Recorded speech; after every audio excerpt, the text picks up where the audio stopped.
Hello guys, അസ്സലാമു അലൈക്കും. എല്ലാവർക്കും സുഖമാണോ? അപ്പോൾ നമ്മളിന്ന് ഊട്ടി വിടുകയാണ് കേട്ടോ. അപ്പം ഊട്ടിയിൽ നിന്ന് നമ്മൾ നേരെ മൈസൂരേക്കാണ് പോകുന്നത്. അപ്പം ഇന്നത്തെ യാത്ര മസനഗുഡിയിലുള്ള കാഴ്ചകളായിട്ടാണ് നിങ്ങൾക്ക് മുൻപിലേക്ക് എൻ്റെ വീഡിയോ എത്തുന്നത്. ഓക്കെ, അപ്പോൾ ഞാൻ ഇതിനു മുമ്പ് ഇട്ട വീഡിയോസൊക്കെ നിങ്ങൾ കണ്ടു കാണുമെന്ന് ഞാൻ വിചാരിക്കുന്നു. പക്ഷെ അത്ര നല്ല വ്യൂസൊന്നും ഇല്ല. എന്നാലും ഞാൻ പ്രതീക്ഷിക്കുന്നു വീണ്ടും നിങ്ങൾക്ക് കാണാൻ പറ്റാത്തവരുണ്ടെങ്കിൽ ഒന്ന് കണ്ടിട്ട് എന്നെ സപ്പോർട്ട് ചെയ്യണം കേട്ടോ. അപ്പം എന്നെ കണ്ടവർക്ക് ഒരുപാട് താങ്ക്സ്, എൻ്റെ വീഡിയോ കണ്ടവർക്ക് ഒരുപാട് താങ്ക്സ്. അപ്പം നമ്മുടെ ഗൂഡല്ലൂർ വഴിയുള്ള യാത്രയാണ്. ഊട്ടിയിൽ നിന്ന് ഗൂഡല്ലൂർ വഴിയാണ് കേട്ടോ നമ്മൾ പോകുന്നത്. ഇപ്പം ഫസ്റ്റ് പോകുന്നത് ഗൂഡല്ലൂർ വഴി Mudumalai forest, Mudumalai tiger reserve അവിടത്തേക്കാണ് കേട്ടോ പോകുന്നത്. പിന്നെ അവിടെ പോയിട്ട് വേണം തെപ്പേക്കാട് ആന സങ്കേതമുണ്ട്, അവിടെയും പോകാനുള്ള പരിപാടിയൊക്കെ പ്ലാനിങ്ങിലൊക്കെയാണ് നമ്മളിപ്പോൾ യാത്ര പുറപ്പെടുന്നത്. അപ്പോൾ നിങ്ങൾക്ക് പോകുന്ന വഴി നിറച്ചും നിങ്ങൾക്ക് കുതിരകളെയും പോത്തുകളെയും അങ്ങനെ പന്നികളെയും അങ്ങനെ ഇഷ്ടംപോലെ കാര്യങ്ങൾ നിങ്ങൾക്ക് കാണാൻ വേണ്ടി പറ്റും. ഇവിടെ ആനകൾ വരെ വരുന്ന വഴിയാണ് കേട്ടോ. പക്ഷേ ആനകളൊന്നും ഉണ്ടായിട്ടില്ല, ഇതുപോലുള്ള മൃഗങ്ങൾ മാത്രമേ ഉണ്ടായിട്ടുള്ളൂ. പക്ഷേ പോകുമ്പോൾ നിങ്ങൾ നല്ല സ്ലോയിൽ പോകണം, സ്പീഡിൽ ഹോൺ അടിച്ചിട്ടൊന്നും അങ്ങനെ പോകാൻ പാടില്ല കേട്ടോ. മൃഗങ്ങളെ മുമ്പിലൂടെ അവർക്ക് ഡിസ്റ്റർബ് ആകുന്ന വിധത്തിൽ നിങ്ങൾ പോകാൻ പാടില്ല. അത് നമ്മളെ ജീവന് തന്നെ ഭീഷണിയായിരിക്കും കേട്ടോ. അപ്പോൾ നമ്മൾക്ക് മുതുമല എത്തിയിട്ട് കാണാം. മുതുമല ടൈഗറിൻ്റെ റിസർവ് അവിടെ എത്തി. അപ്പോൾ ഇവിടെ എത്തിക്കഴിഞ്ഞ പാടും നമ്മൾക്ക് ആ കേന്ദ്രത്തിലേക്കൊന്നല്ല പോകാൻ പറ്റുന്നത്. ഇതിലൂടെ വനത്തിലൂടെ കുറേ ദൂരം സഞ്ചരിക്കാനുണ്ട് കേട്ടോ. അപ്പം ഈ വനത്തിൽ തന്നെ അധികവും ടൈഗറിനെ കാണാൻ വേണ്ടി പറ്റും. ആനകളുണ്ടാവും, അങ്ങനെ ഇഷ്ടംപോലെ മങ്കികളുണ്ട്, ഇഷ്ടംപോലെ മാൻകൂട്ടങ്ങളുണ്ട്. അങ്ങനെ നമ്മൾക്ക് വെറൈറ്റി ആയിട്ടുള്ള മൃഗങ്ങളെയൊക്കെ നമ്മൾക്കിവിടെ കാണാൻ വേണ്ടി പറ്റും. അങ്ങനെ നല്ല നല്ല സുന്ദരമായ സ്ഥലത്തൂടെയാണ് കേട്ടോ പോകുന്നത്. അതീവ സുന്ദരമായ ഏരിയയിൽ കൂടെയാണ് നമ്മുടെ യാത്ര. ചുറ്റും നല്ല ഒരു സിംഗപ്പൂർ പോകുന്നത് പോലെ എനിക്ക് തോന്നി. സിംഗപ്പൂർ റോഡിലേക്കൂടെ യാത്ര ചെയ്യുന്നത് പോലെയാണ് എനിക്ക് തോന്നിയത്. അത്രയും സുന്ദരമായ വഴികളാണ് കേട്ടോ. അപ്പോൾ ഇതാരും നോക്കിയിരിക്കുന്നത്. അപ്പോൾ നമ്മുടെ കയ്യിൽ ഫുഡ് ഉണ്ടായിരുന്നു വെരിറ്റകൾക്ക് കൊടുക്കാൻ. പക്ഷെ അവിടെയൊക്കെ എഴുതിയിട്ടുണ്ടായിരുന്നു ആർക്കും ഫുഡ് കൊടുക്കാൻ വേണ്ടി പാടില്ല എന്ന്. അപ്പം നമ്മൾക്ക് ഓപ്പൺ ചെയ്തിട്ട് ഡോറ് തുറക്കാനും നമ്മൾക്ക് അങ്ങനെ ഇറങ്ങി നിൽക്കാനും പാടില്ല എന്നൊക്കെ എഴുതിയിട്ടുണ്ട്. ജീവന് തന്നെ അപകടമായത് കൊണ്ടായിരിക്കണം, അറിയില്ലല്ലോ എന്താണ് ഏത് നിമിഷമാണെന്ന് സംഭവിക്കുന്നതെന്ന് അറിയില്ലല്ലോ, അതുകൊണ്ടായിരിക്കണം അങ്ങനെ പറഞ്ഞത്, അങ്ങനെ എഴുതിയിട്ടുള്ളത്. മൊത്തം എഴുതി വെച്ചിട്ടുണ്ട് കേട്ടോ.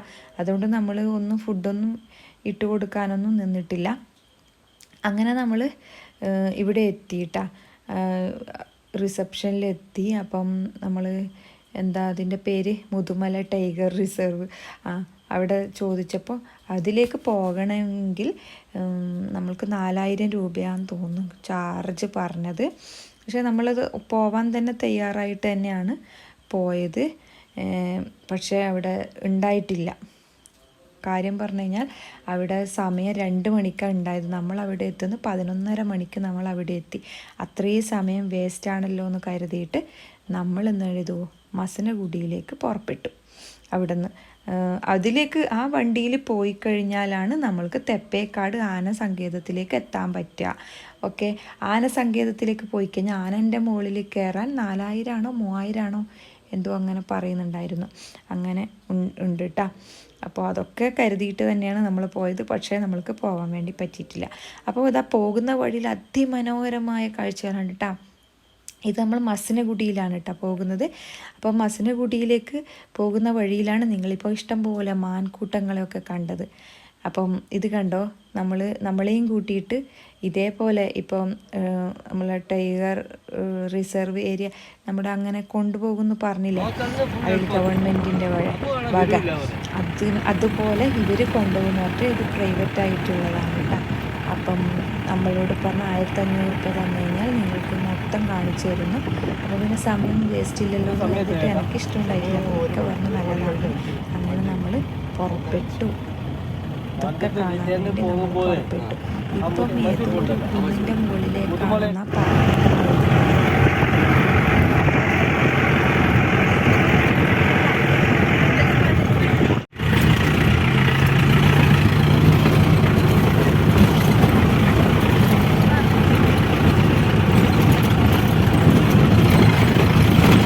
പോയിട്ട് ഇത് മൗണ്ടൻ നീലഗിരി മൗണ്ടൻ അത് ഊട്ടി കേരള അത് കേരള പോയി ഊട്ടി പോകണമെങ്കിൽ അത് മൗണ്ടൻ ഉണ്ടല്ലോ അത് കയറണം ശരി അതൊക്കെ കയറി കഴിഞ്ഞു ഉണ്ടാവും 36 അപ്പുറം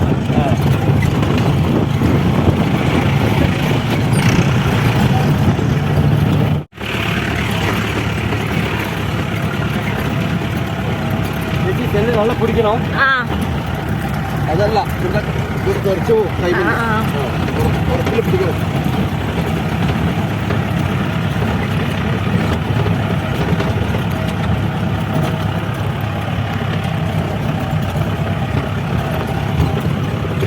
കാണുന്നതിന് നമ്മള്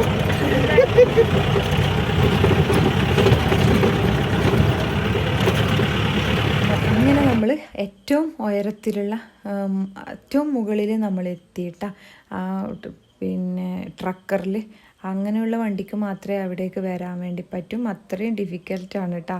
നമ്മളൊക്കെ ഇങ്ങനെ തുള്ളിയാണ് ഉണ്ടായത്. നമ്മളെ മൊബൈലൊക്കെ കയ്യിൽ നിന്ന് തെറിച്ച് പോകുകൊണ്ട് സൂക്ഷിച്ച് വേണം നമ്മൾ ഇരിക്കാനും മൊബൈലൊക്കെ വീഡിയോ എടുക്കുന്നുണ്ടെങ്കിൽ എടുക്കാനും. പേടിച്ചുകൊണ്ടാണ് യാത്ര ഞാൻ പുറപ്പെട്ടുവെങ്കിലും നമ്മളെ കൂടെ നമ്മൾ പോയിക്കൊണ്ടിരിക്കുമ്പോൾ ഇഷ്ടംപോലെ ഇതുപോലെയുള്ള ജീപ്പുകൾ ഉണ്ടായിരുന്നു. അപ്പം നമ്മൾ കുറച്ച് റിലാക്സായി പേടിയൊക്കെ പോയി.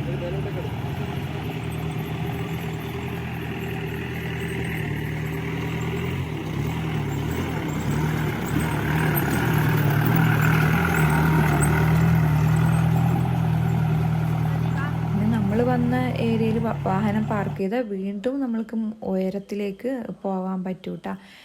നമ്മൾക്ക് നടന്നിട്ട് പോകാം. അത്രയും നല്ല രസമാണ് കേട്ടോ കാണാൻ വേണ്ടി. ഇങ്ങനെ നിങ്ങൾക്ക് ചാൻസ് കിട്ടുന്നുണ്ടെങ്കിൽ നിങ്ങൾ ഒരിക്കലും ചെയ്യാനേ പാടില്ല. വഴിയിലാണ് ഇങ്ങനെ ആൾക്കാരെ കണ്ടത്. നിങ്ങൾക്ക് മറ്റേത് പോകാൻ പറ്റിയിട്ടില്ലെങ്കിൽ, ഗവൺമെൻറ്റിൻ്റെ ഇതിൽ പോകാൻ പറ്റിയിട്ടില്ലെങ്കിൽ ഇത് നിങ്ങൾക്ക് നമുക്ക് കിട്ടിയ ഡ്രൈവറും നല്ല ഡ്രൈവറായിരുന്നു കേട്ടാ. അത് നീലഗിരി മൗണ്ടൻ, അത് കേരള മൗണ്ടൻ, ഇത് കർണാടക മൗണ്ടൻ, അത് മൗണ്ടൻ ഊട്ടിയാണ്, അത് ഊട്ടി.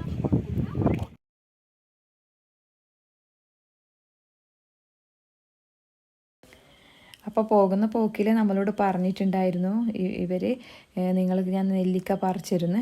അപ്പം നെല്ലിക്ക എറിഞ്ഞ് വീഴ്ത്തുന്ന രംഗമാണ് നിങ്ങളിപ്പോൾ കാണുന്നത്. അപ്പോൾ ഇഷ്ടംപോലെ നെല്ലിക്ക വീണു കേട്ടോ. നല്ല ഫ്രഷ് നെല്ലിക്ക, അതും വലിയ മരം കേട്ടോ. ഇഷ്ടംപോലെ നെല്ലിക്കൻ്റെ മരം തന്നെ അവിടെ ഉള്ളത്, മൊത്തം നെല്ലിക്കൻ്റെ മരം തന്നെ ഉള്ളത്. അപ്പോൾ ഇവിടെയൊക്കെ മൃഗങ്ങളുണ്ടാവും കേട്ടോ. സൂക്ഷിച്ച് വേണം നമ്മൾ ചെയ്യാൻ വേണ്ടി. പക്ഷേ ഇവർക്ക് എങ്ങനെ ധൈര്യം എന്നറിയില്ല. എനിക്കത് പേടിയുണ്ടായത് ഈ ഓപ്പൺ ആയിട്ടുള്ള ഈ വണ്ടിയിൽ എന്ത് ധൈര്യത്തിലാണ് നമ്മൾ പോകുക എന്നുള്ളൊരു പേടിയായിരുന്നു. പക്ഷേ എന്ത് ചെയ്യാം, ഇക്കാക്ക് ഓക്കെ ആയിരുന്നു. അപ്പം അങ്ങനെ നമ്മൾ വന്നു. അതുകൊണ്ട് ഇതൊക്കെ കണ്ടിട്ട വിഭൂതി മലയൊക്കെ നമ്മൾ കണ്ട്. അപ്പോൾ അടിപൊളിയായിന് കേട്ടോ.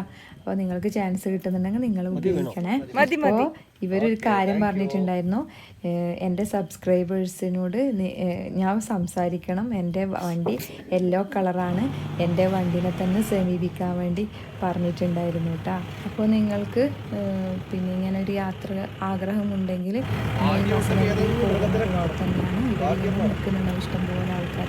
അപ്പം ഈ യെല്ലോ വണ്ടിനെ കണ്ടു കഴിഞ്ഞാൽ നിങ്ങൾ മുതുമലൈക്കാടല്ലേ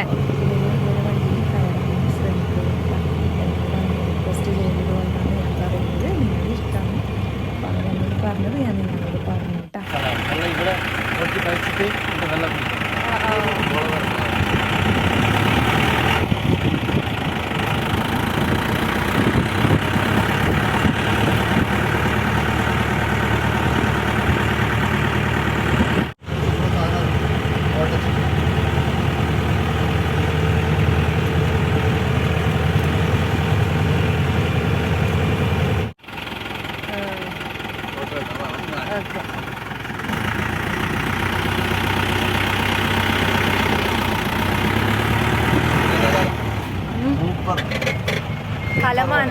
കലമാൻ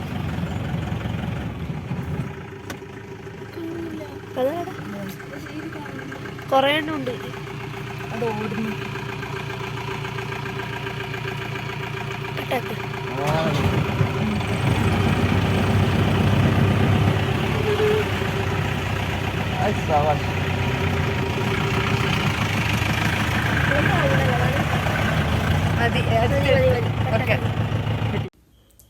അപ്പോൾ ഇതൊക്കെ ആനയും പുലികളും കടുവയൊക്കെ ഉള്ള വഴികളിലൂടെയാണ് കേട്ടോ യാത്ര പോകുന്നത്.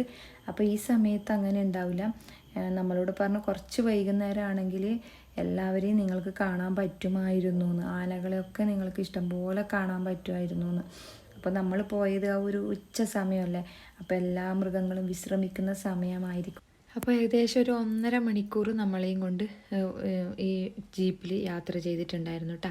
അപ്പോൾ നമ്മളൊക്കെ അവിടെ നിന്ന് യാത്ര പറഞ്ഞ് നമ്മൾ മൈസൂരേക്കുള്ള യാത്രയിലാണ് കേട്ടോ. ആ സമയത്താണ് നമ്മുടെ മുമ്പിലൂടെ ഒരാന തടിയെടുത്തിട്ട് പോകുന്നത് കണ്ടത്.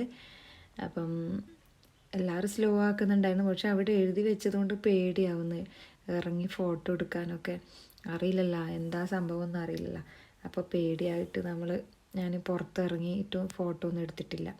അപ്പോൾ ഇങ്ങനെ വണ്ടിയിൽ നിന്നുള്ള വീഡിയോ ആണ് നിങ്ങൾ കണ്ടത്. അപ്പോൾ നമ്മൾ അവിടെ നിന്ന് ഏകദേശം ഒരു 3:30-4 മണിയായി കാണും കേട്ടോ ഈ സ്ഥലത്തത്തെ. കാരണം അത്രയും വിശന്നിട്ടാണ് ഉണ്ടായത്. നമുക്കൊരു റെസ്റ്റോറൻറ്റ് കുറേ തിരഞ്ഞ് ഒരു നല്ല റെസ്റ്റോറൻറ്റ് കിട്ടാൻ വേണ്ടി അപ്പോഴാണ് ഒരു റെസ്റ്റോറൻറ്റിൽ കയറിയത്. ഒരു മലയാളി, ഒരു പാലക്കാടൻ ടച്ചുള്ള ഒരാളെ ഷോപ്പാണ് കേട്ടോ, ഒരു റെസ്റ്റോറൻ്റാണ്. അവിടെ നിന്ന് ഫ്രൈഡ് റൈസ് നമ്മൾ കഴിച്ചു.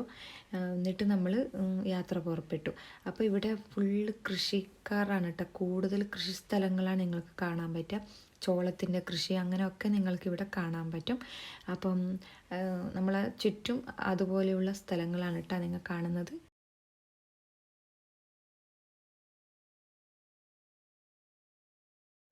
നമ്മളിപ്പോൾ മൈസൂർ യാത്രയിലാണ്. ഗുണ്ടൽപേട്ടയിലേക്ക് എത്താൻ ഇനി 5 കിലോമീറ്റർ അല്ലേ? 5 കിലോമീറ്റർ അല്ലേ ഉള്ളൂ? 5 കിലോമീറ്റർ മാത്രമേ നമ്മളുള്ളൂ ഗുണ്ടൽപേട്ടയിലെത്താൻ. അങ്ങനെ നമ്മുടെ മൈസൂർ യാത്ര ആരംഭിച്ചിരിക്കുകയാണ് ഗായ്സ്. നമ്മളിതാ ഗുണ്ടൽപേട്ടയിലേക്ക് കയറിയിരിക്കുകയാണ്. പക്ഷെ നിങ്ങളിപ്പം ചിന്തിക്കുന്നുണ്ടാവും ആ ഊട്ടീൻ്റെ ആ ഒരു മനോഹാരിത നിങ്ങൾക്കിപ്പോൾ കാണാൻ പറ്റുന്നില്ലല്ലോ എന്ന്. സത്യമാണ് കേട്ടോ. ഞാനത് ഇക്കാനോട് പറഞ്ഞു, എൻ്റെ കണ്ണിന് ആ ഒരു സുഖം കിട്ടുന്നുണ്ടായിരുന്നില്ല. കാരണം ആ ഒരു പച്ചപ്പിൽ ആ കുന്നും മലയും ഒക്കെ കയറി താണ്ടി അത്രയും മനോഹരമായ ബ്യൂട്ടിഫുള്ളായിട്ടുള്ള ഏരിയയിൽ കൂടെ ഒന്നും നമ്മൾക്ക് ഇവിടുന്ന് സഞ്ചരിക്കാൻ പറ്റില്ല കേട്ടോ. ഇവിടെയൊക്കെ ഒരു പൊടി പിടിച്ചൊരു പ്രതീതിയായിരുന്നു. ഊട്ടിയിൽ പോയിട്ട് വരുന്നവർക്ക് പ്രത്യേകിച്ചിട്ട് ഇങ്ങനെ തോന്നാൻ സാധ്യതയുണ്ട്. അപ്പോൾ നല്ലൊരു ടൗണിലേക്കാണ് കേട്ടോ നമ്മളിപ്പോൾ കിടക്കുന്നത്. അപ്പോൾ അതീവ സുന്ദരമായൊരു ടൗണാണ് കേട്ടോ, നല്ല സൂപ്പറാണ് കേട്ടോ കാണാൻ വേണ്ടി. ഇതൊരു സിംഗപ്പൂർ ടച്ച് തന്നെ കേട്ടോ. ഇതിനൊക്കെ ഉള്ളതൊരു സിംഗപ്പൂർ ടച്ചാണ് ഞാൻ കാണുന്നത്. ഈ മൈസൂരൊക്കെ നല്ല സുഖമുണ്ട്, കാണാനൊക്കെ സുഖമുണ്ട്. നമ്മൾ ഊട്ടിയിൽ നിന്ന് കണ്ട ഒരു വ്യത്യസ്തമായൊരു കാഴ്ച, അത്രയേ ഉള്ളൂ. അപ്പോൾ ഇതൊക്കെ ഒരു ടൗണല്ലേ, നമ്മൾ കുന്നിൻ്റെ മുകളിലല്ലേ യാത്ര ചെയ്തത്. ഇതൊരു സമതല പ്രദേശം എന്ന് പറയാം. അപ്പോൾ നമ്മൾ ഊട്ടിയിലല്ല മൈസൂർ ടൗണിൽ തന്നെയാണ് കേട്ടോ റൂം എടുത്തത്. ഹോട്ടൽ ലൂസിയ ഇൻ്റർനാഷണൽ ആണ് കേട്ടോ നമ്മൾ എടുത്ത ഹോട്ടലിൻ്റെ പേര്. ഇവിടെ റേറ്റ് നമ്മൾക്ക് വന്നത് ഒരു ദിവസത്തേക്ക് എടുത്തിട്ടുള്ളൂ. നമ്മൾ 3300 കേട്ടോ റേറ്റ് വന്നത്. കാരണം 3300 വന്നത് നമ്മൾ എക്സ്ട്രാ ബെഡും കൂടി ചോദിച്ചിട്ടുണ്ടായിരുന്നു, എല്ലാവർക്കും കിടക്കണ്ടല്ലേ. അപ്പോൾ എക്സ്ട്രാ ബെഡും കൂടിയിട്ടാണ് 3300 വന്നത്. അപ്പം ഭക്ഷണം അങ്ങനത്തെ ഒന്നും ഇവിടുന്ന് കിട്ടൂല. വെള്ളം ഉണ്ടായിരുന്നു, അത്രയേ ഉള്ളൂ, ബാക്കിയൊന്നുമില്ല. പക്ഷേ നമ്മൾക്ക് എല്ലാ സൗകര്യവും നമ്മൾ അടുത്ത് തന്നെയാണിത്. മൈസൂർ പാലസ്, സൂ എല്ലാം നമ്മൾ അടുത്ത് തന്നെയാണ് കേട്ടോ. അപ്പോൾ അതുകൊണ്ടാണ് നമ്മൾ ഈ ടൗണിൽ തന്നെ നമ്മൾ സെലക്ട് ചെയ്തത്. നല്ല അടിപൊളിയായി നീറ്റ് ആൻഡ് ക്ലീൻ ആയിരുന്നു കേട്ടോ. അപ്പോൾ ഊട്ടിയിലെ റൂം നല്ല നീറ്റ് ആൻഡ് ക്ലീൻ തന്നെയാണ് ഉണ്ടായത് കേട്ടോ. ഊട്ടിയിലെ റൂമിൻ്റെ ഹോട്ടലിൻ്റെ പേര് ഹോൺബിൽ എന്നാണ് കേട്ടോ. അപ്പോൾ ഹോട്ടലിലത്തെ അവർ തന്നെ നമ്മളോട് പറഞ്ഞിട്ടുണ്ടായിരുന്നു രാത്രി നിങ്ങൾക്ക് ഈ മൈസൂർ പാലസ് കാണാൻ നല്ല ഭംഗിയായിരിക്കുന്നു. അപ്പോൾ നമ്മൾ പുറപ്പെട്ടതാണ് കേട്ടോ മൈസൂർ പാലസ് കാണാൻ വേണ്ടി. അപ്പോൾ കാണുമ്പോൾ നല്ല സ്വർണ്ണ കളറിൽ ഇങ്ങനെ കത്തിജ്വലിച്ച് നിൽക്കുകയായിരുന്നു നമ്മുടെ മൈസൂർ പാലസ് അടിപൊളിയായിരുന്നു കേട്ടോ. അപ്പോൾ ഇന്നത്തേക്ക് ഇത്രേ വീഡിയോയുള്ളൂ. ഒരുപാട് ലെങ്ത്ത് കൂടിക്കഴിഞ്ഞാൽ നിങ്ങൾക്ക് തന്നെ ഒരു ബുദ്ധിമുട്ടായിട്ട് വരും. അപ്പോൾ നാളെ ഞാൻ വരുന്നത് മൈസൂർ ദസറേൻ്റെ വിശേഷങ്ങളുമായിട്ടാണ് കേട്ടോ. അടിപൊളിയാണ് കേട്ടോ മൈസൂർ ദസറ. നിങ്ങൾ കണ്ടു കാണുമെന്ന് അറിയില്ല, നമ്മൾക്ക് അതിൻ്റെ ഒരു ഭാഗ്യം കിട്ടി. ആ സമയത്ത് മൈസൂർ ദസറ നടക്കുന്നുണ്ടായിരുന്നു. അപ്പോൾ നമ്മൾക്ക് കാണാൻ വേണ്ടി ഭാഗ്യം കിട്ടി. ഇന്നത്തെ വീഡിയോ എങ്ങനെയുണ്ടായിരുന്നു? ഇഷ്ടമായിട്ടുണ്ടെങ്കിൽ നിങ്ങൾ ലൈക്ക് ചെയ്യാനും ഷെയർ ചെയ്യാനും കമൻറ്റ് ചെയ്യാനും മറക്കരുത്. എൻ്റെ ചാനൽ ആദ്യമായിട്ട് കാണുന്നവരുണ്ടെങ്കിൽ ഒന്ന് സബ്സ്ക്രൈബ് ചെയ്തിട്ട് എൻ്റെ ചാനലിനെ ഒന്ന് സപ്പോർട്ട് ചെയ്യാനും മറക്കരുത്. അപ്പോൾ നിങ്ങളുടെ മുമ്പിലേക്ക് വീണ്ടും നല്ലൊരു വീഡിയോയുമായിട്ട് വരാൻ എനിക്കൊരു ഇഷ്ടം തോന്നും. അപ്പോൾ വീണ്ടും നല്ലൊരു വീഡിയോയുമായി കാണുന്നത് വരെ നിങ്ങളുടെ സ്വന്തം Saru's kitchen. Thank you for watching. Bye by.